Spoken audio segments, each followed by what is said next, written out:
Let's dance. Hey, everybody. Happy Wednesday. It is Wednesday now, April 26th, 2023. Did you do today's daily actions? Oh, wait. Did you do today's daily action?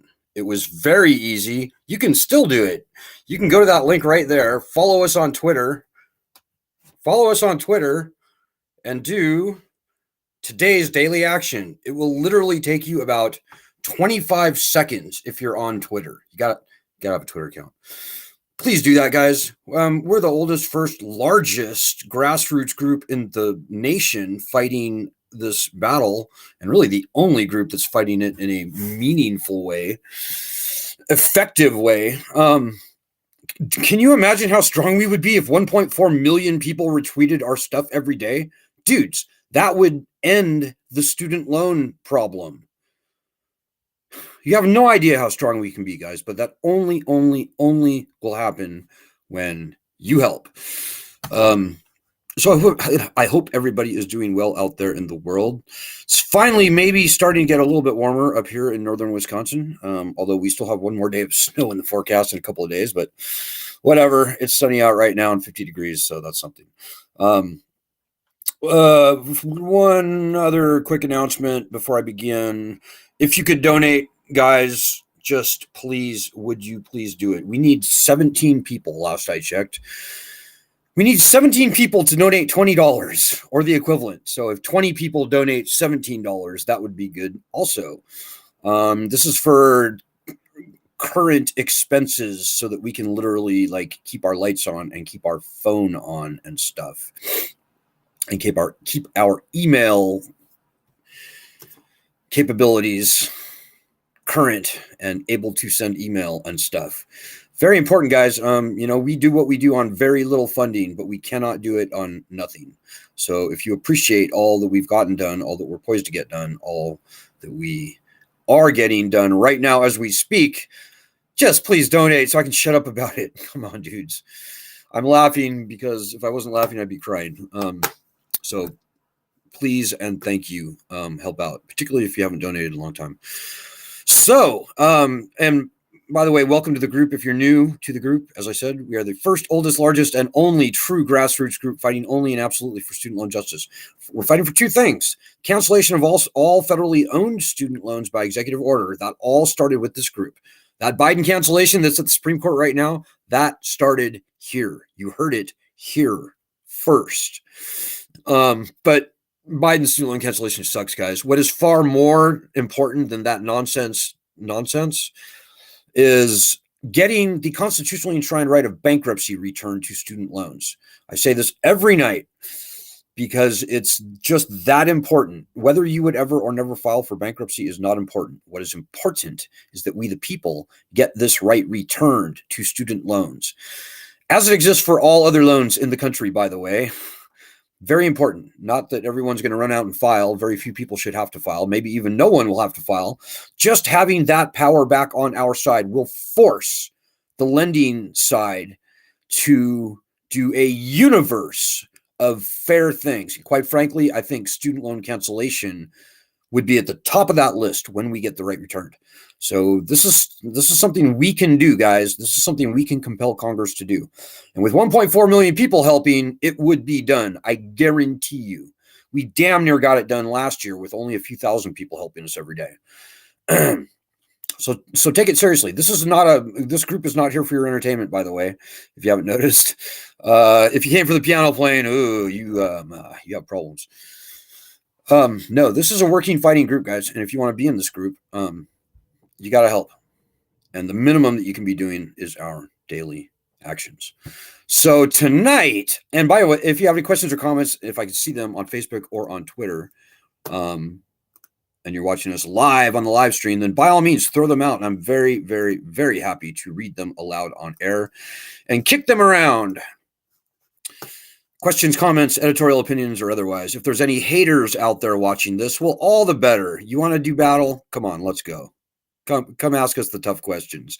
Why should my tax dollars pay for your college? Go ahead, bring it. And I'm happy to respond. Nobody ever does that, by the way. We never get haters coming onto our live streams and even trying to make us look bad. I think they're probably scared, or maybe half of them are bots in the first place.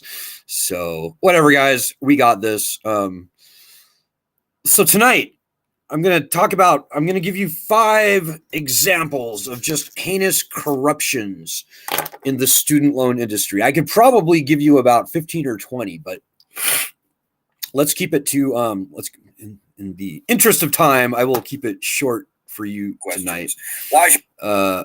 But corruption is everywhere, guys. You know, the reason that we started student loan justice in 2005, 18 years ago, was because of all the corruption that we saw. It was like, back then, it was right out in the open. It was almost impossible not to see if you were looking for it. And this is what got us into the business of student loan justice in the first place. But I'm here to tell you, ladies and gentlemen, corruption is the foundation almost of the federal student loan program. It's everywhere you look. And just in general, look at the biographies of the staff members who run the federal student loan program. By and large, you're going to find people who came from the student loan industry. So the fox is indeed in charge of the hen house here. But the corruption runs deep and wide. It runs all through, but it runs way beyond the Department of Education. It goes to the colleges. It goes to members of Congress. It's everywhere, folks. And so I'm going to give you just a couple of the highlights tonight, and you may find this interesting. So let's start way in the way back. 2001, Sallie Mae, and I don't know if you call this corruption or straight up crime. It probably should have been called a crime, but 2001, the largest lender on the block of that day, Sallie Mae, who still operates today, and they're still probably the most influential company in the universe on student loans. Sallie Mae paid a $3.4 million fine to the U.S. Attorney's Office in Boston. What they were doing was defaulting thousands of student loans en masse, just throwing them into default without even attempting to collect on the debt. So what was happening was they were forging documents to make it look like they had attempted to contact the borrowers, when indeed they never even contacted the borrowers. They never even tried to contact the borrowers. So can you imagine? You graduate from college and then you don't hear from anyone. Nobody sends you anything, nothing, no phone calls, no letters, no nothing. And then 9 months later, you get a letter saying, yep, you're in default. So your $30,000 in loans is now, $45,000 in loans with penalties and fees, etc. And oh, by the way, pay in full. This is what Sallie Mae was doing, and they got caught. It's rare that they get caught these days. They've gotten far more sophisticated about their crime and corruption, but indeed, they got busted by, I think it was the Inspector General, but it was adjudicated through the U.S. Attorney's Office in Boston. They paid a $3.4 million fine, and I can't prove it. I haven't looked really hard, but I guarantee you that sort of nonsense is still going on, guys. Defaults are a huge moneymaker for the student loan industry. If you're within the sound of my voice, it's probably about a 60% chance that you've defaulted on your student loans at one point or another. Maybe you didn't. Maybe it was through no fault of your own. Maybe it was despite your best efforts to maintain your loans in good stead. Defaults are a huge moneymaker, not loser, for the industry, including the Department of Education. So forewarned is forearmed, I suppose. So that happened. That's pretty bad. Let's also talk, and that's number one. Number two, I wrote them down tonight, by the way. Last night I did a top 5 list, and I wound up smashing 7 points into the 5 points. So I wrote them down and enumerated them this time so I don't get too excited.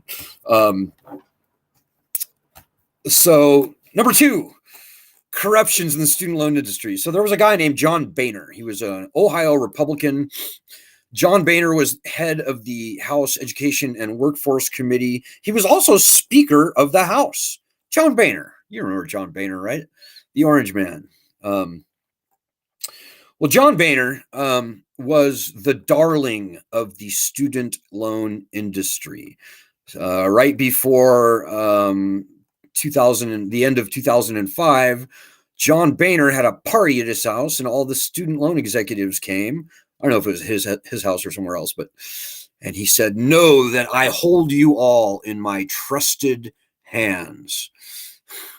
And what do you know? Shortly thereafter, John Boehner was instrumental in getting bankruptcy protections taken away from private student loans. Now, that on its face isn't necessarily corrupt, right? Yeah, these people gave him a ton of money. They were his number one funders for sure.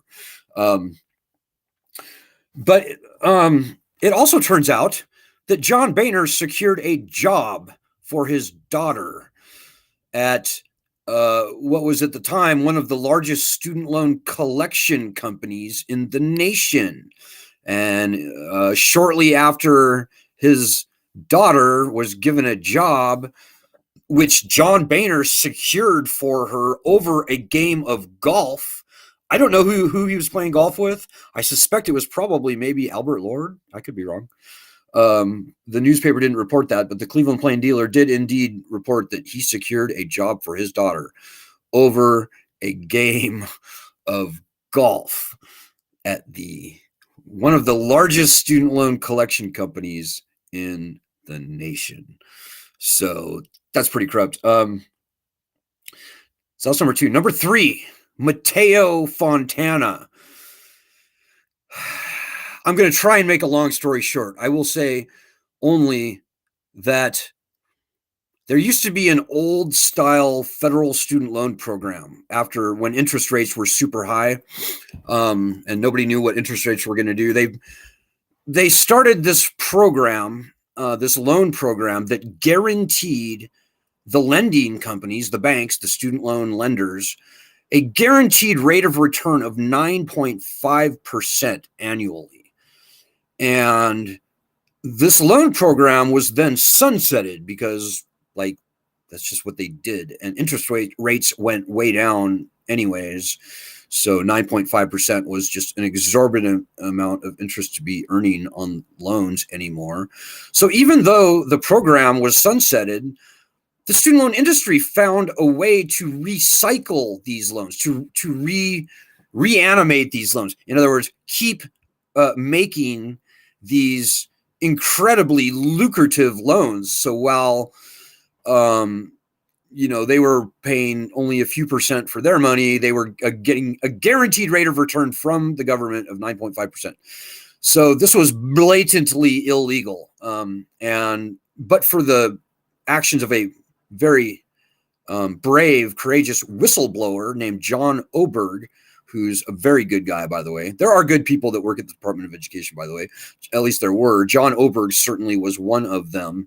But for his whistleblowing, they would have never gotten caught. And even when he did blow the whistle and it made the papers, the Department of Education determined that the lenders could decide for themselves how much they should reimburse the federal government for.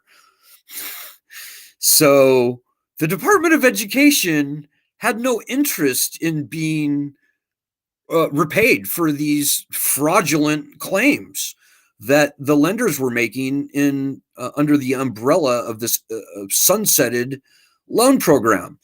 Now, here's where the corruption sets in, guys. The head of the Office of Financial Partners within the Department of Education. So this is the office that's supposed to be overseeing the lenders, like cracking the whip on the lenders. But for some reason, they call their office the Office of Financial Partners. Doesn't partner sort of mean, hey, it's my partner. We're in business together. We're making money together. My partner. So what? That name is corrupt right there. But let me just continue. The head of this Office of Financial Partners, a guy named Matteo Fontana, who came to the Department of Education from Sallie Mae, one of the offending companies, I believe. It was Nelnet. It was many companies, FIA, Sallie Mae, I believe. These people all eventually settled in court, by the way.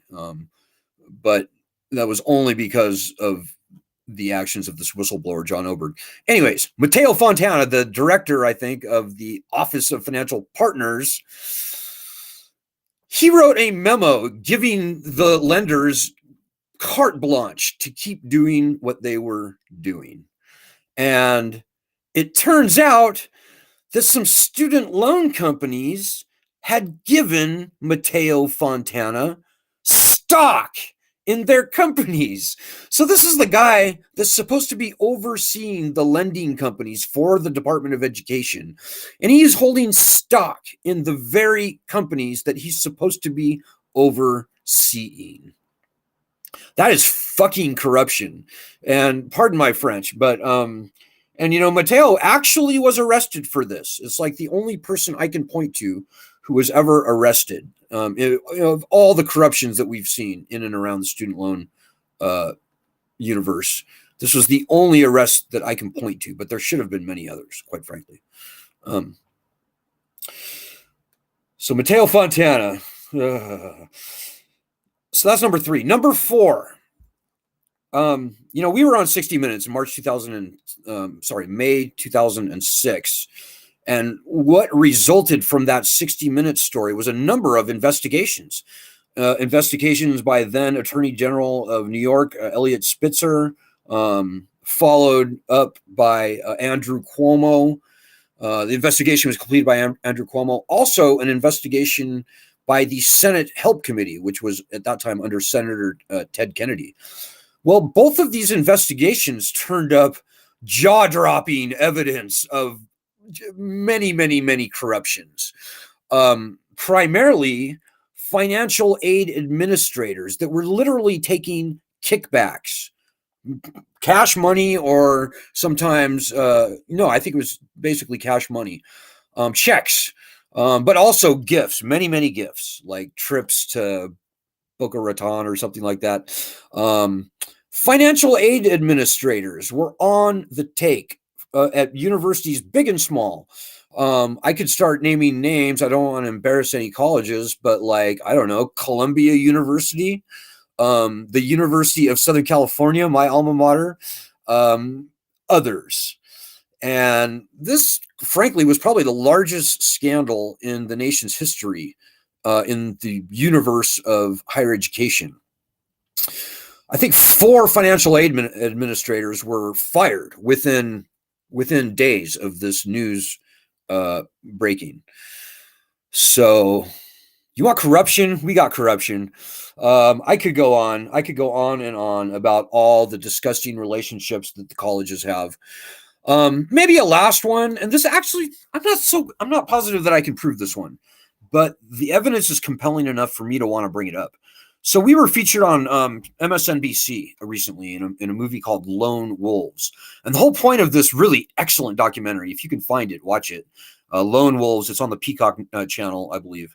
LOAN Wolves, by the way. Blake Zeff is the producer, director. Excellent, excellent film. But one of the suspects, like the number one suspect for the people who in Congress who removed bankruptcy protections from student loans, was a guy named Buck McKeon. While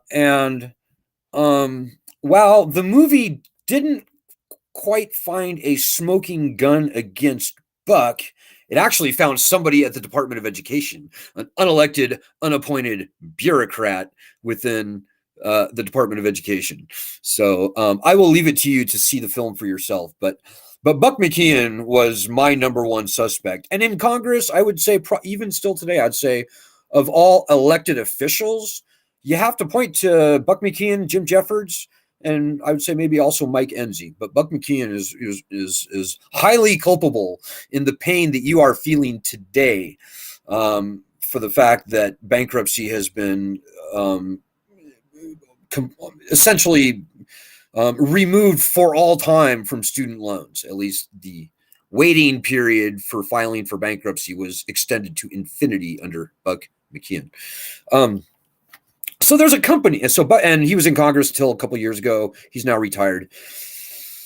But there's a company, in fact, the most ruthless, vicious student loan company in the nation, pound for pound, is a company called ECMC. ECMC makes its living defeating student loan borrowers in bankruptcy court. That's what they do. Like when somebody defaults on their, or when when a student loan borrower files for bankruptcy and tries to get their student loans dismissed, the lawyers at ECMC get the case, and they will spend. I've heard of them spending hundreds of thousands of dollars to defeat, a $5,000 bankruptcy case in court. Like, these people are vicious. I could go on and on about ECMC. I could talk about the money they have stashed in South America, like Panamanian banks, I think. I cannot prove. Anyways, ECMC is the most evil company, pound for pound, in my humble opinion, in the student loan universe. Well, it turns out that a key executive at ECMC is a guy named James McKeon. Same exact last name as Buck McKeon.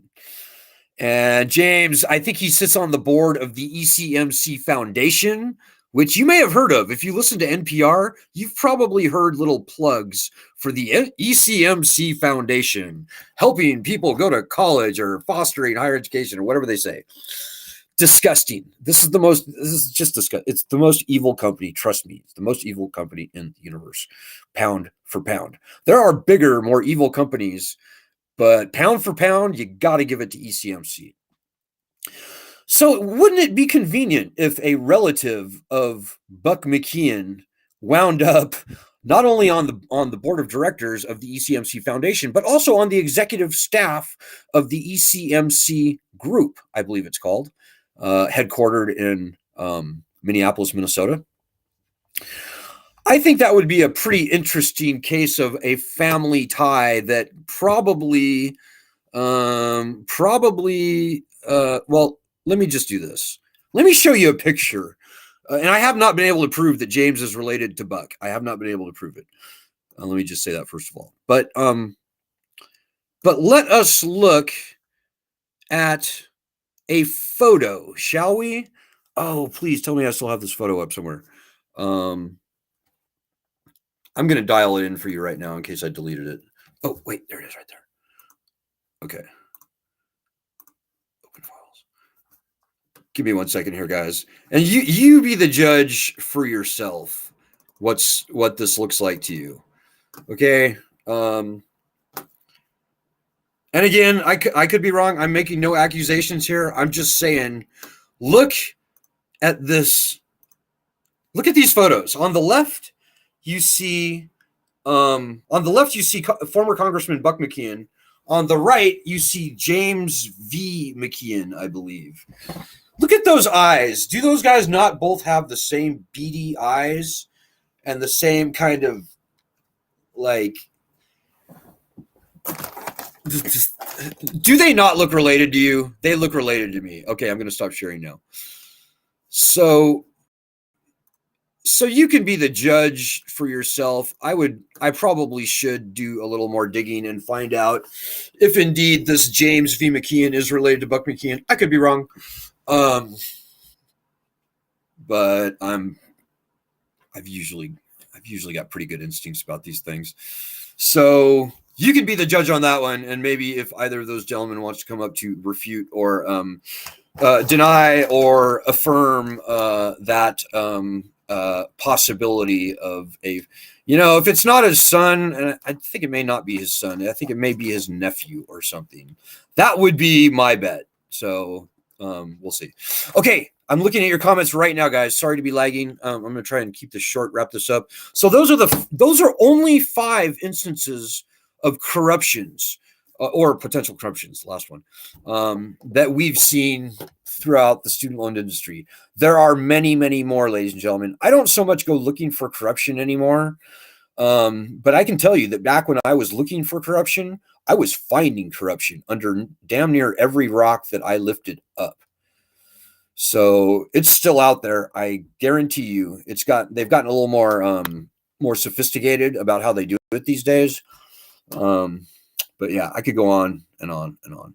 So I see we have quite a few comments here tonight. I'm going to try and get through them all. Hey, Christina Winton in Arizona's with us tonight. Hey, Christina.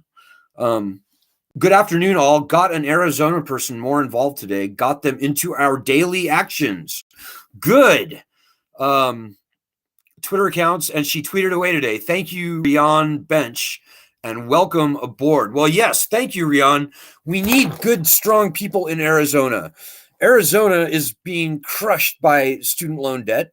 Seniors are being hurt far worse than younger people by student loan debt, I might add. So if you happen to live in states like Arizona or Florida or other states where old people are, you should really jump into this fight and fight for them, not for yourself. But yeah, thank you, Rian. I'm glad to have you aboard. As I said, guys, this is a working fighting group. We are nothing but normal people, just like you. And we have student debt, just like you do. I'm a defaulted student loan borrower, so I'm living the nightmare along with everybody else. And but yet I still find time to fight. Christina still finds time to fight. Hey, Lisa Anzel's with us tonight from Los Angeles, our fearless California state chapter leader and national presence on the student loan justice team.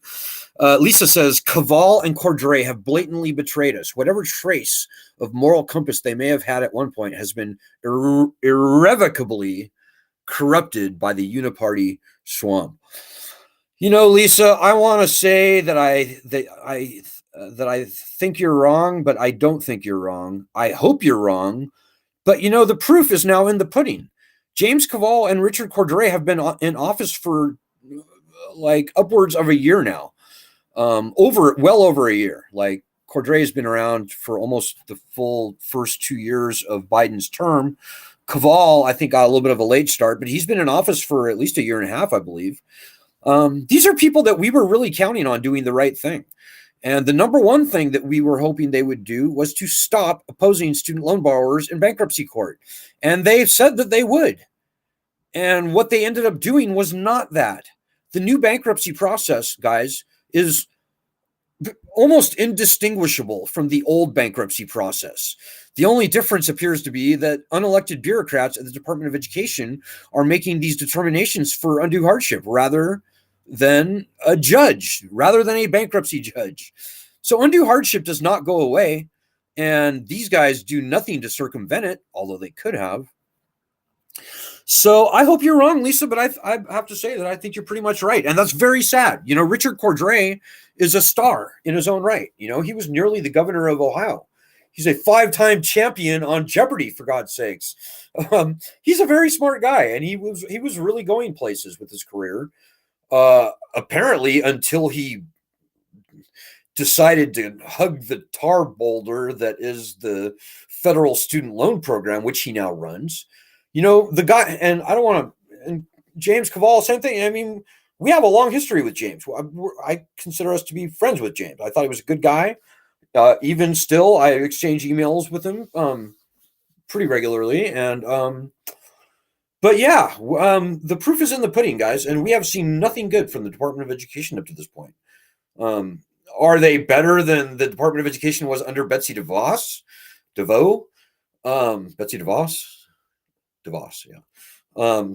Maybe a little better, but even that's kind of arguable. And Betsy DeVos was a freaking nightmare. Don't get me wrong. She was just terrible in every way that you can possibly think of.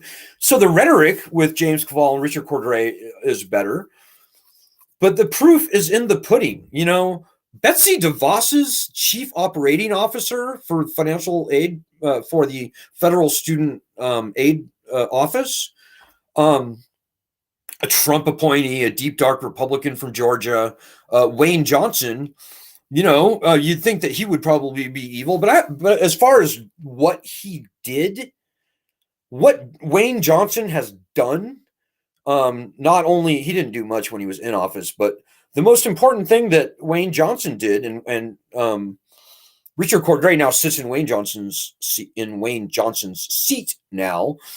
Wayne Johnson quit. He quit his job. He said, no, I'm not doing this. I quit. And on his way out, he said, oh, by the way, we're going to have to cancel student loans because this thing is a disaster. And he went on Fox News and he talked to Tucker Carlson. And he was calling for widespread student loan cancellation. He ran for Senate in Georgia, and a big part of his campaign was returning bankruptcy protections to federal student loans. So, on balance, I almost have to say that the Trump Office of Federal Student Aid leaders have done more for our cause than the current cast of characters. And I'm really sorry to have to say that. Cordray is supposed to be he's a star. He's a rising star. He's a younger guy, at least compared to the president and like most members of Congress. And he's got that star power. He damn near won the race for governor of Ohio, as I said.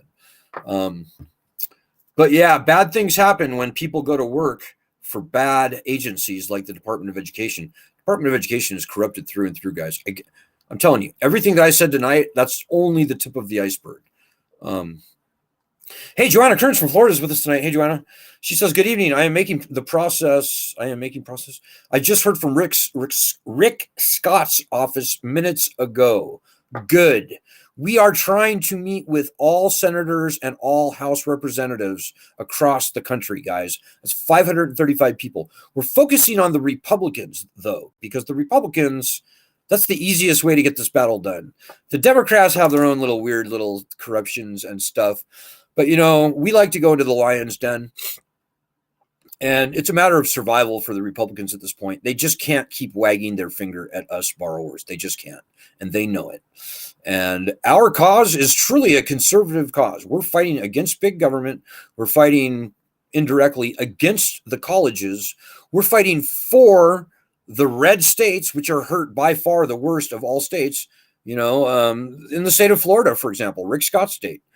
The people of Florida owe 150% of what the state budget is in mostly federal student loan debt. So people like Rick Scott, Marco Rubio, and Matt Gaetz and other Florida legislators, they should be on our side. And so thank you, Joanna, for doing that. I look forward to speaking with them. And you watching us, no matter where you live, you have one congressperson, one House rep, and you have two senators. We would like to get in a meeting with them. You can make that happen. As a constituent, you can make that happen. You can go to their website. You can call them on the phone. You could say, I would like a meeting with their judiciary staffer. I'd like to bring in Alan Collins of Student Loan Justice. You can give them my phone number, 202-594-1120. Give them my email address, alan@studentloanjustice.org, alan@studentloanjustice.org. And we will do all the talking. You don't even have to say a word if you don't want to. That needs to happen, guys. So we've met with, by the end of this week, we probably will have met with like 20 or something. But we still need to meet. That leaves a heck of a lot of members of Congress that we need to meet with. Make that happen. Make it your mission to, in the next 2 months, get us in a phone conference or a Zoom meeting with the judiciary staffer of your House rep and both of your senators. I'd say focus on the House rep because there's just so many more of those, and also focus on Republicans because as I said, we like going in the lion's den. We're a fiercely nonpartisan group. Whether you're a Republican or a Democrat, you're very welcome here. The Republicans are where this battle is won, guys. If we can convince them, everything else will follow from that. Hey, Lisa says, Alan, this reminds me of how Virginia Fox is somehow the head of the House Education and Labor Committee, while her largest donors are the student loan swamp and collection agencies and colleges. Also, a lot of colleges like Full Sail University, which is one of the most terrible colleges in the country, gives Virginia Fox money. That's true. And like I said, guys, I could have trotted out dozens of examples of corrupt activities and practices. Virginia Fox is just terrible. If you live in North Carolina, by the way, we would love to give a briefing to Virginia Fox's staff, and we would put extra hot sauce in that presentation in a civil way. Of course, we're always civil. Hey, Derek. Hey, speaking of North Carolina, hey, Derek's with us tonight. Hey, Derek. Derek Williams, North Carolina. Hey, Alan, I think the way to sell conservatives on this is to also get government out of the student lending business after bankruptcy is returned. This takes away their argument that this will happen again. Derek, I agree with you completely. Quite frankly, the entire federal student loan program should be scrapped. It should be suspended, i.e., ended tomorrow. They should not give out any more loans to kids. Certainly not these loans. These loans are unconstitutional and predatory and hyperinflationary. If I was president or if I was the Congress or whatever, I would end the program. I would suspend the lending program forever. I would throw it on the scrap heap of failed U.S. policy experiment history. And I would maybe put the colleges on direct funding for a year or so. And I would use that year to come up with a new way to finance higher education in this country. Hopefully not something that requires loans of any kind.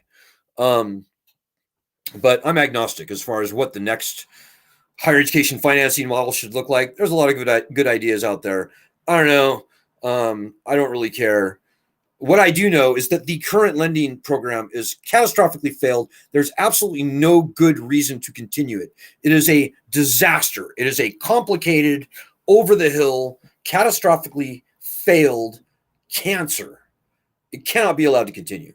And in my humble opinion, nobody in the country, no matter how much they owe, no matter how poor or rich they may be, nobody should pay another dollar of their money into this federal beast. Don't feed this beast. The worst thing you could do. It's probably not only unwise because the loans are going to get canceled one way or the other. But it's definitely unpatriotic. You don't want to feed the machine. You don't want to feed the monster. That doesn't help you. That doesn't help anyone. Hey, Michael Cheney, our fearless truck driver from Ohio, is with us tonight. Mike says he just got disowned by his cousin over a post about student loans. That's going to happen, Michael, and I'm sorry to hear that. But there's a lot of misinformation out there about student loans. And as I said, we're officially nonpartisan group. But the way it works is this, because the way the misinformation has been showered upon the public, most conservatives who don't have student loans, don't know about them, they see this as a issue of why should my taxpayers pay for your college? And they think, oh, I'm giving this money and then they're paying for these little skinny little blue-haired snowflakes to go to college and learn gender studies. And I wonder if any of my money is going for their trans operations or something like that. That's what they think. And so there's a visceral, guttural, negative reaction that we see from conservatives who don't know about this problem. And I could probably spend the next 20 minutes showing you why they're completely and totally wrong. This is a conservative argument that we're making, guys. The taxpayers have made a king's ransom off of this scam. Every single penny of student loans could be canceled tomorrow, and not one penny would be added to the national debt. Not one dime would be drawn from the Treasury. And on balance, the taxpayers would be not only probably breaking even, but more than likely they'd be in the black, as they say. So the conservatives don't need to worry their pretty little heads about this problem. If they want to be mad about something, they should go be mad about PPP loans, which went to, by and large, wealthy people. Student loans, by and large, went to very unwealthy people. And PPP loans all added to the national debt, all required money from the Treasury. Whereas canceling student loans, federal student loans, requires not one dime from the Treasury, adds not one penny to the debt. So you can tell them not to worry their pretty little head. And by the way, what I tell conservatives is turn in your conservative card.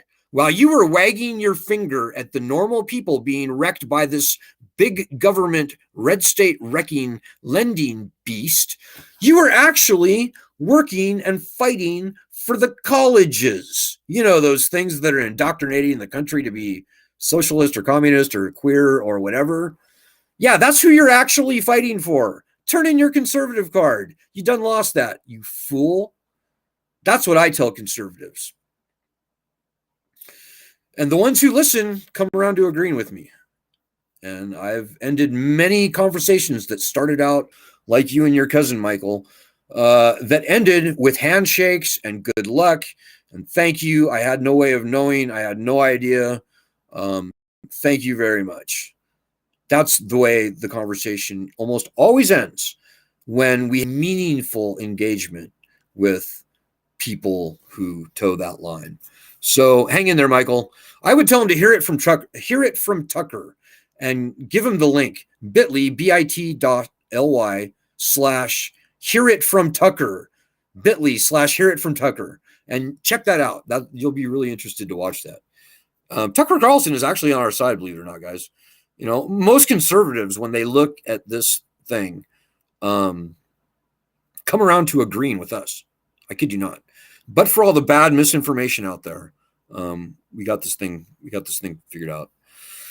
Christina says, I think all student loans should be shut down, even private ones with banks. The loans got compromised so badly it hurt too many people. I agree with you in principle, Christina, but unfortunately, privately owned student loans, it's almost impossible to cancel those. In order to cancel those, you actually do have to take taxpayer money, raise money from the taxpayers, give that money to these private banks, pay them a fortune for these loans, and then cancel them. And that to me is enabling these shitty private student loan companies from making ungodly money. And as a practical matter, I just don't see Congress ever doing that. They're not going to appropriate a couple $100 billion, or maybe they will because of the corruption. You never know. But I think it's the stupidest thing in the world for the taxpayer to pay off these shitty private banks for their vastly overinflated loans out of the taxpayer trough. You know, I don't know if I'm a conservative or liberal or I don't know what I am, but I do know that the thought of bailing out these private student loan companies to cancel these overinflated loans with taxpayer money, that rubs me the wrong way. And as a practical matter, I just don't see it happening.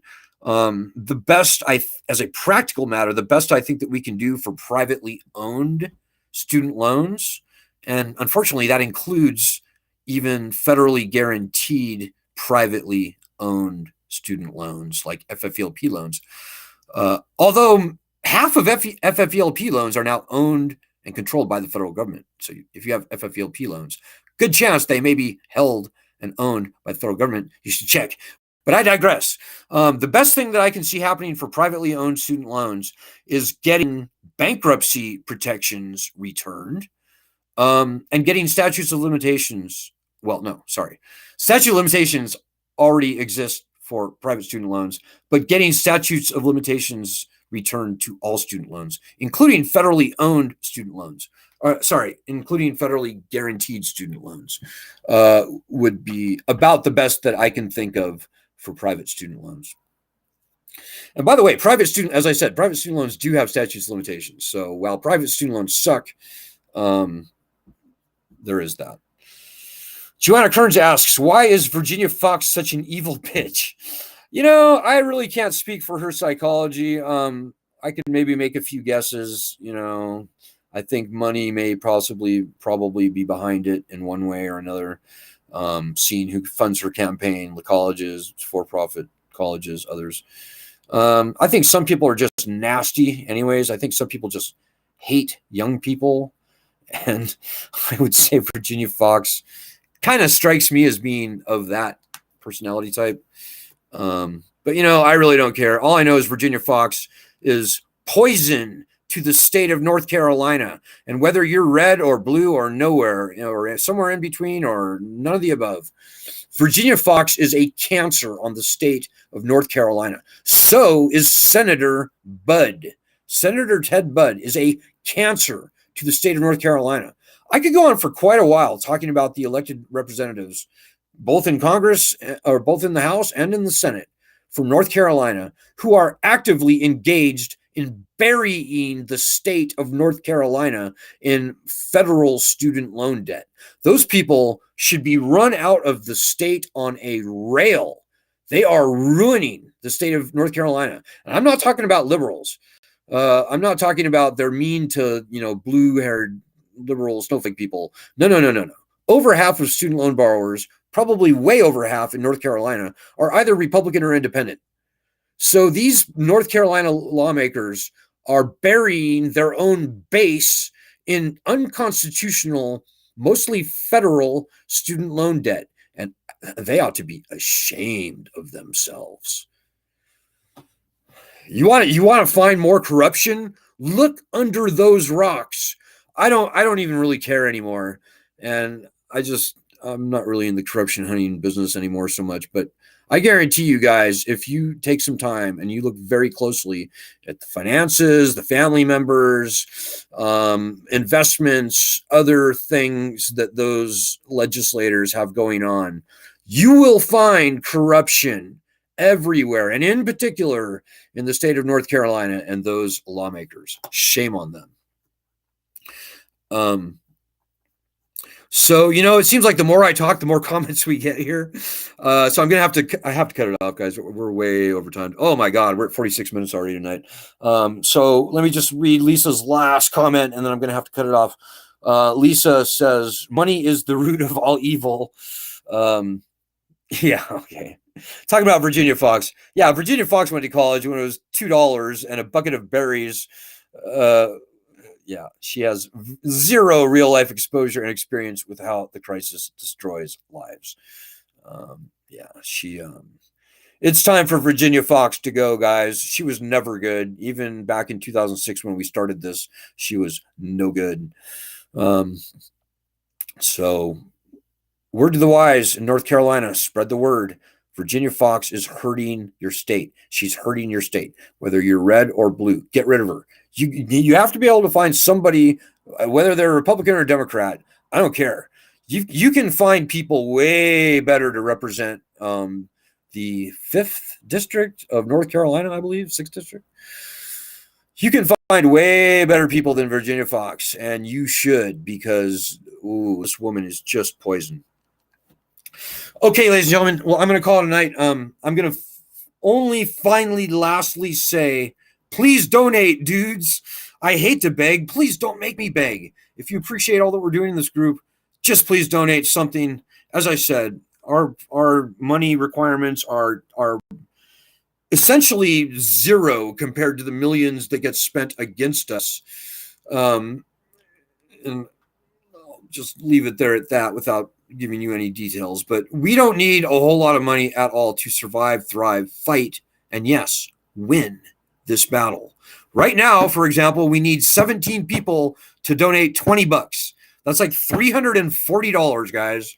And we're hoping to raise that by the end of this week. But, if we can raise it before Friday, that would be even better, because I'm flying to Nashville on Saturday to get the new SLJ van. And I have money for the van, and I've got travel money, but we've got expenses like phone and stuff, expenses that we have to pay. So it shouldn't be this hard, guys. Just please donate, and so I can shut up about it. And I appreciate it. So I will be back tomorrow, ladies and gentlemen, but let me just click in one very last time before I sign off. If you're new to the group, do our daily actions. Also, read our most recent 5 to 6 articles. If you do, you will be a very fine, fit, and fierce student loan justice warrior. And this is your battle. And we need you in this fight. And you're not better than us. Lisa went to Harvard, I believe. So, yeah, you're not better than us. Don't think that you can prom queen your way. And not that Harvard people are better than anybody else. They're not. But I'm just saying, you're not better than us. We can't pull your weight for you. You've got to fight this battle with us. And I think Lisa and Joanna and Derek and everybody else will tell you, this battle feels very good to fight. We win every skirmish we're in. The bad guys run away. They scurry away like cockroaches when the lights are turned on, when we come into the room and start shining the light around. So, we're strong, guys. You have no idea how strong we are. You have no idea how strong we could be when even 10% of our members are doing our daily actions and doing other stuff. Be clever, be creative. We've all been to college. We're all adults. We can all think of very strong things to do. I know you can. Be clever, be creative, educate yourself, arm yourself, and yes, just please donate so I can shut up about it. All right, guys, I'll see you tomorrow. Good luck. Godspeed. God bless everyone.